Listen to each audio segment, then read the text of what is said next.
सावन माह के शुक्ल पक्ष की पंचमी को नाग पंचमी के रूप में मनाया जाता है। इस दिन नागों की पूजा की जाती है और कच्चा दूध चढ़ाया जाता है। ऐसा करने से सर्पदंश से आपकी रक्षा होती है और आपके घर में धन धान्य में वृद्धि होती है। मान्यता है कि नाग पंचमी का व्रत रखने से भक्तों की सभी मनोकामनाएं पूरी होती है। नाग पंचमी की पूजा के साथ भक्तों को कथा का पाठ अवश्य करना चाहिए। प्राचीन समय में एक राज्य में सेठ रहा करता था, जिसके 7 बेटे थे। सेठ के 7 बेटों की शादी हो चुकी थी। सेठ की सबसे छोटी बहू बुद्धिमान और चरित्रवान थी।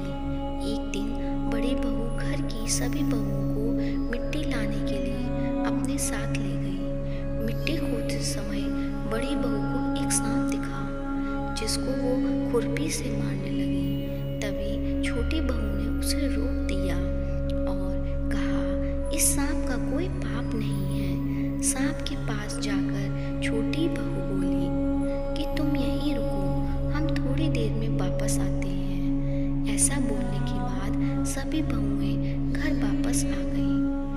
काम में व्यस्त होकर छोटी बहू सांप को किया बाधा भूल गई। इसी बीच सांप उसका इंतजार करता रहा। दूसरे दिन जब छोटी बहू को सांप से किया गया बाधा याद आया, तब वो भागी भागी सांप के पास गई। सांप के पास जाकर उसने उससे क्षमा मांगी और कहा कि भैया, मैं काम में व्यस्त होकर अपना वादा भूल गई थी। सांप ने कहा कि तुमने मुझे अपना भाई माना है, इसलिए मैं तुम्हें जाने दे रहा हूँ, वरना कोई और होता तो मैं उसे डस लेता।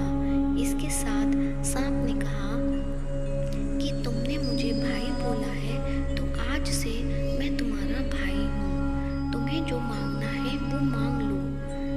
तभी छोटी बहू ने कहा कि मेरा कोई भाई नहीं है, आज से आप मेरे भाई हो। कुछ दिन बाद मनुष्य का रूप धारण करके सांप अपनी बहन को लेने आया। उस पर विश्वास करके घर वालों ने छोटी बहू को जाने दिया। सांप छोटी बहू को अपने घर ले गया, जहाँ सांप का परिवार रहता था। सांप के घर में इतना सारा धन देखकर बहू हैरान हो गई। एक दिन सांप की माँ ने छोटी बहू को कहा कि अपने भाई को ठंडा दूध पिला देना, मगर छोटी बहू यह बात भूल गई और उसने सांप को गर्म दूध पिला दिया, जिसकी वजह से सांप का मुंह जल गया।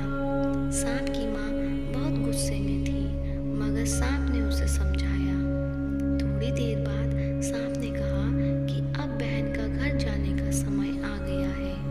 घर से विदा करते समय सांप के परिवार ने छोटी बहू को सोना, चांदी, हीरे, मोती, कपड़े और गहनों से भर दिया।